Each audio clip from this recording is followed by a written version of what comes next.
Well, hello. Hey, So what are you up to? nothing, just following you in these deep, dark woods. Following me around. Yeah. Well, it's a nice canopy. Mm-hmm. It's nice and dark in here. I like that. Yeah, nice camping area. You got a little clearing. Yeah, there is actually. There's a couple of flat spots in here that would be good for setting up a tent if you had to. Yeah, for practice too, Mm-hmm. you know. It's always a good idea. But you wanted to talk. Yeah, once upon a time, I put out a video called Will the Homeless Survive the Apocalypse? I think that was the title.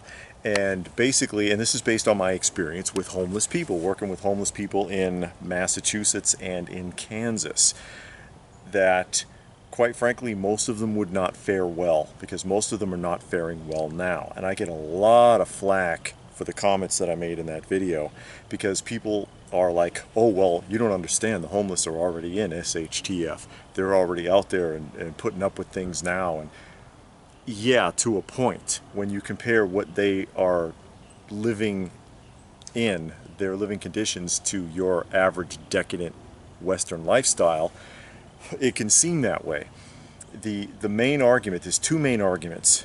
Main argument number one is that they live off the scraps that society leaves behind. Kind of. Some of them live off the scraps, and most of them live off of charity, both of which will not exist in SHTF.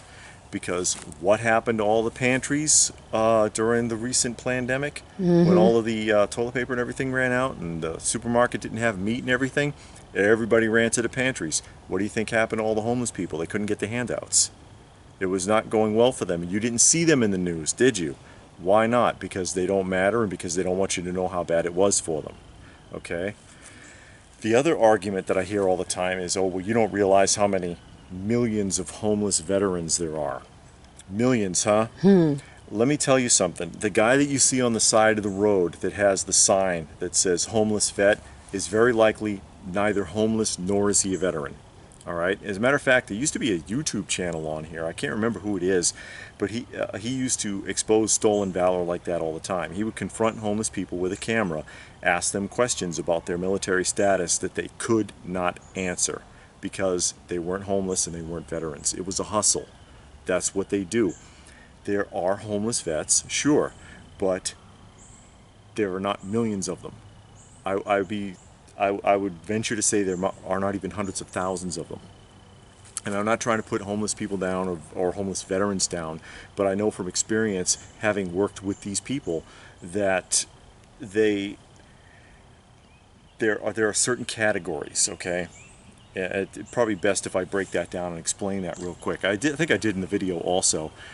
There are those who want to be homeless, believe it or not. There's a lot of people, they know exactly what they're doing. They want to live that lifestyle. Once upon a time they were called hobos. Once upon a time they were called rambling men. Watch the show Route 66. They were rambling men except they had a car. Okay? Went town to town, just picked up odd jobs. That lifestyle still exists, but those venues are no longer available. There are people that want to be homeless. They like it. They think we're stupid because we pay taxes and we have responsibilities and we pay bills. There are people that have serious addictions, and that's why they're homeless.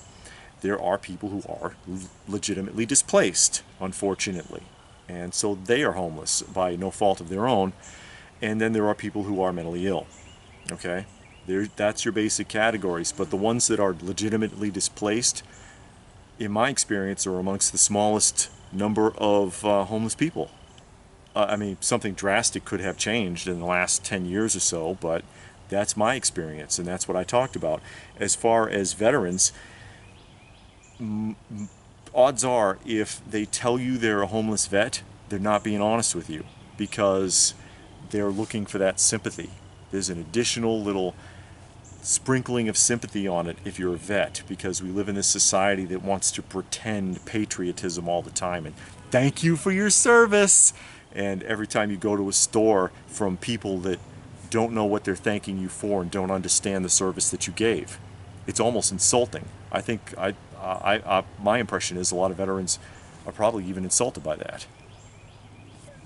Also, if they are actually a homeless veteran, Sure, some of them may have fallen through the cracks, but then you got to remember the other categories.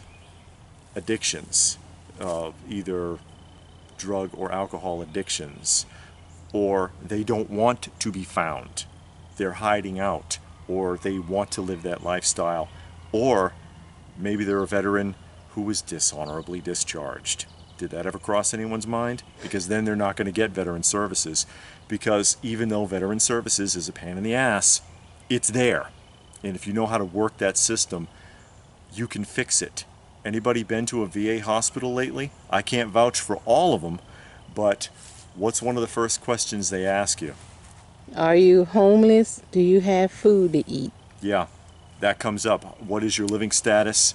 Are you getting enough to eat? They ask questions like this because of that stigma. It's embarrassing for them. And they know better, even though they make you crawl to get your benefits in most cases. And part of the reason for that is because of the number of veterans that scam the VA. You know who you are. Because it's real easy to claim PTSD nowadays and not have it. And that makes it harder for people who legitimately have problems, physical or psychological, to get their benefits.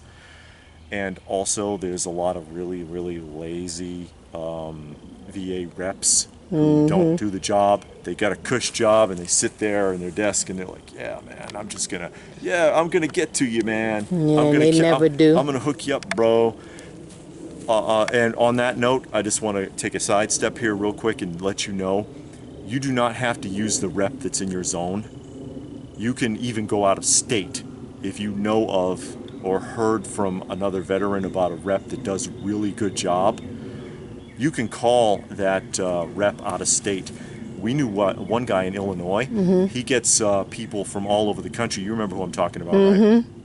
He gets people calling him from all over the country, and he loves it. He was like, yeah, it's a challenge to try to squeeze the VA for as much as I can for these guys. I love it. That's rare. But that's why people call him from all over the country. So if you network and you find out about a rep that's real good, give him a call, guys, if you really need the help. But I just wanted to throw those points out there. I get a lot of slack about that video because people think that because they're already living on the streets, they're going to be okay. And there's not going to, if something went real bad for a long period of time, actually what happened to us last year wasn't that bad by comparison. If something really bad went down and it lasted for months, years even, they wouldn't fare well. As a matter of fact, they'd probably tear themselves apart, because within their little communities, they are very strict and very violent with one another. It's like a little kingdom of the homeless. It's hard to describe, but I've seen guys that were slashed to bits. I had one guy once that came in and he had deep cuts all across his face and his eye was gouged because he was sleeping in the wrong spot. Somebody came after him with a straight edge razor, and he wouldn't say who it was because they're that afraid of each other. But that's their own little circle, and they are ruthless within that circle. They can be very dangerous to each other, but usually not to the outside population. They try to avoid us, if that makes any sense. And all I can ask is, I mean, is anybody out there that's experienced this, that's worked with the homeless or been homeless, that can chime in on this? Yeah, I know I've worked with the homeless for a few years. Yeah, in Georgia, right? Yeah. Yeah. And just like you said, because I did have two family members, two uncles that were homeless, and they were homeless by choice. Because anytime they wanted to come home, they did. And it was always a room, and they stayed for a few months, and then they would go back. And everybody knew where they were. Yeah. We knew exactly where they were. You needed them, or you know, tell them somebody died. You drove to one of three places, and they were in one of those three places. And like I said, if they wanted to come home for some reason, sometimes they would come home, and they'll stay for like a month, and then they'll go back. Yeah. And that's how they did all the way up until the day they died. That's how it was. So, you know, you have people like that. The veteran thing, it's sad, but people are people, Yeah, and it's all about getting over. Yeah, and I'm not saying it doesn't happen, that there aren't legitimately homeless veterans that need help, but it's not as huge as it's been made out to be in my experience. And like I said, often the people who sit there and say, oh, I'm a homeless vet or whatever, it's part of their hustle. Yeah. So, I mean, but you know, you don't have to take my word for it. You can believe whatever you want. Yeah, I'm not trying to force anybody to believe anything. I'm just speaking from experience, and take it for what it's worth. So if you have any comments on that, if you have any thoughts, feel free to post them in the comment section down below. Please do give the video a thumbs up. Easiest way to show your appreciation. Share it if you can. Probably the only way it'll get seen, because ScrewTube hates my guts. Subscribe if you're new. Check out some of the other videos. You know the routine. If you wanted to help the channel, there are links for that in the description box down below. Every little bit helps, and I sure do appreciate it. And what more can I say but stay frosty, folks, and thanks for watching.